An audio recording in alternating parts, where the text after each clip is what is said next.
आता दिवसभरातील महत्त्वाच्या टॉप 9 बातम्या। बनावट भरती जाहिरात प्रकरणी नागपूर पालिकेची पोलिसात तक्रार। काही समाजकंटकांकडून बनावट जाहिरात देऊन तरुणांची फसवणूक। सोशल मीडियावरील जाहिरातीवर विश्वास न ठेवण्याचं पालिकेचं आवाहन। भरतीसाठी मनपाच्या अधिकृत संकेतस्थळाला भेट देण्याचं आवाहन। अभिनेता राजपाल यादवला दिल्ली उच्च न्यायालयाकडून 18 मार्च पर्यंत अंतरिम जामीन मंजूर। तक्रारदाराच्या खात्यात 1.5 कोटी रुपये हस्तांतरित करण्यात आले होते। राजपाल यादवच्या वकिलाकडून सुनावणी दरम्यान युक्तिवाद।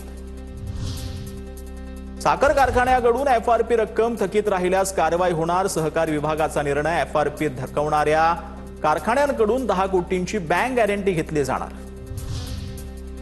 राज्यातील पहिलं ड्रोन क्लस्टर पुण्यामध्ये होणार आहे। ड्रोन क्षेत्राला चालना देण्यासाठी MCCIA ने पुढाकार घेतलेला आहे। उद्योग विभागाकडे प्रस्ताव मंजुरीसाठी पाठवला जाणार। नाशिकच्या चनकापूर धरणातून अचानक पाण्याचा विसर्ग झालाय। नागरिकांमध्ये पळापळ आहे। 3 दुचाकी पाण्यामध्ये वाहून गेलेल्या आहेत। नागरिकांकडून चौकशीची मागणी होती। मालवण समुद्रामध्ये एकाच वेळी 70 ते 75 डॉल्फिन दिसले। तारकल्ली देवबाग समुद्रामध्ये एकत्रितपणे डॉल्फिनची ही विहंगम दृश्य ड्रोन कॅमेऱ्यात कैद झाले। सागरी जीव अभ्यासक विशाल भावे यांनी ही ड्रोनमध्ये जी डॉल्फिनची दृश्य आहेत ती टिपलेली आहेत। सोलापूरमध्ये खरबूज उत्पादक शेतकरी आक्रमक झालेत। खरबुजाची बोगस बियाणं विक्री केल्याचा शेतकऱ्यांचा आरोप आहे। खरबुजाचं पीक वाया गेल्याची शेतकऱ्यांची तक्रार आहे। बियाणं तयार करणाऱ्या कंपनीवर कारवाई करण्याची शेतकऱ्यांनी मागणी केली आहे।